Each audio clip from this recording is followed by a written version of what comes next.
You should seek medical advice if you have severe or sudden dizziness, if the dizziness is intense, sudden, or accompanied by fainting, chest pain, or shortness of breath. Immediate medical attention is necessary. Today we're going to be talking about post-COVID dizziness or post-viral dizziness, which is a consequence of the SARS-CoV infection. This can be a debilitating symptom that can persist for weeks or months after the acute phase of COVID-19. Common post-viral symptoms. Dizziness following COVID-19 can manifest in various forms. Vertigo, a spinning sensation, often linked to inner ear issues or vestibular dysfunction. Lightheadedness, a feeling of faintness or near syncope, is often associated with low blood pressure or autonomic nervous system dysfunction. Balance problems, difficulty maintaining equilibrium, especially when standing or walking. Brain fog, cognitive symptoms including difficulty concentrating, mental fatigue can co-occur with dizziness. Expected recovery patterns, acute phase anywhere from 0 to 4 weeks after onset. Dizziness during this period may be associated with the viral infection, dehydration, or inflammation of the inner ear or vestibular system. The subacute phase, anywhere from 1 to 3 months after onset. For many, dizziness may persist as a lingering symptom of COVID due to a prolonged inflammation or blood circulation issues or disruption of the vestibular system. Chronic phase, which is 3+ months. Some individuals, particularly those with pre-existing comorbidities like vestibular disorders or autoimmune disease, may experience long-term symptoms and dizziness. The recovery trajectory may vary greatly. Gradual improvement, many patients improve over time with symptoms becoming less frequent and severe. Persisting symptoms of subset of people, especially those with severe COVID-19 or underlying conditions, may experience prolonged or worsened dizziness, requiring further evaluation and intervention. Treatment approaches. Treatment typically focuses on symptom management and addressing underlying causes of the dizziness. Vestibular rehabilitation therapy. A specialized form of vestibular rehabilitation therapy aimed at improving the balance and reducing the dizziness by retraining the brain to compensate for vestibular dysfunction. Medication. Depending on the cause of the dizziness, medications such as anti-nausea drugs, antihistamines, medications for vertigo, i.e. meclizine, may be prescribed. Autonomic dysregulation treatment for dizziness related to the autonomic nervous system dysfunction like postural orthostatic tachycardia syndrome or POTS.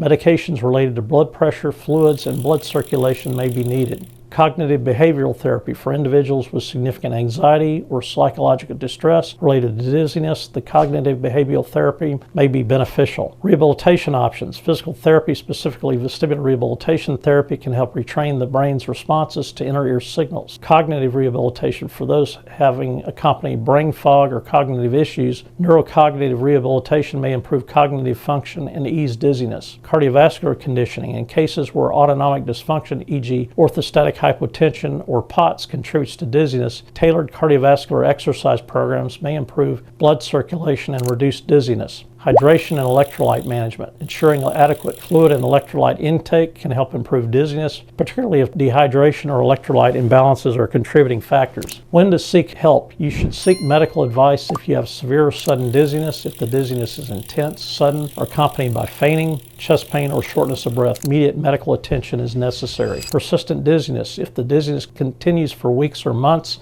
after the acute phase of COVID, a healthcare professional should evaluate the situation. Neurologic symptom. If dizziness is associated with other neurologic symptoms, i.e. severe headache, vision changes, difficulty speaking or walking, this may indicate a more serious condition and urgent evaluation is recommended. Latest research findings. Autonomic dysfunction. Studies suggest a significant connection between post-COVID dizziness and autonomic dysfunction, particularly conditions like POTS where blood circulation and regulation is impaired. Vestibular dysfunction. Research is increasingly identifying COVID-19's potential to affect the inner ear and the vestibular system, leading to balance problems and vertigo. Neuroinflammation. Some research indicates COVID-19 may trigger prolonged neuroinflammation affecting the brain function and possibly contributing to the dizziness and cognitive symptoms. Long COVID. A substantial body of research is examining long COVID, including the role of inflammation, immune response, organ systems, i.e. the cardiovascular and respiratory system, and ongoing dizziness and other symptoms. Vaccine and dizziness. Some research is also exploring whether post-vaccine dizziness may be related to similar mechanisms, post-viral dizziness, and long COVID. Post-COVID dizziness is a multifactorial issue which requires a careful assessment to determine the underlying causes. For many, symptom management and rehabilitation therapies like vestibular rehabilitation or physical therapy can lead to improvement. However, persistent or severe symptoms should not be ignored, and seeking medical attention is critical for appropriate diagnosis and treatment. The evolving body of research continues to provide insight into the complex pathways linking COVID-19 and persistent dizziness, offering hope for better treatment and management strategies in the future.